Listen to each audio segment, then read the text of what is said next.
In this video, I'm going to demonstrate foundation paper piecing. This is the sample block that we're going to make. Foundation paper piecing is done on paper, and you stitch the fabric onto the paper.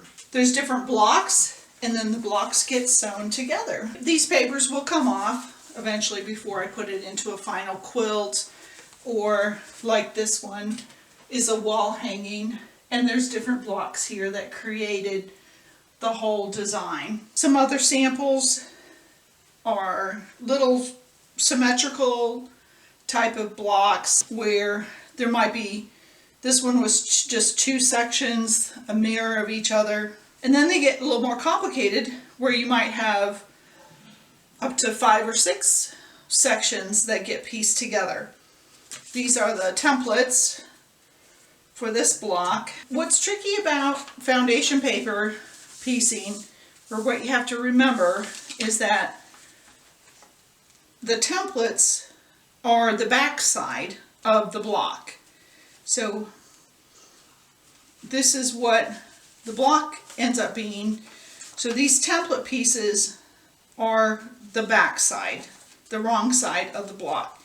So when you're cutting out your pieces, you either have to flip your templates over or flip your fabric over so that you get pieces that fit properly when you put them together. Anyway, more about that on cutting and assembling the blocks, but I just wanted to show you some samples. It can get really complicated. This is a pattern that I created from a photograph, and it just has a lot of little pieces in it. And that's what's nice about the foundation paper piecing. You can have these small pieces of fabric.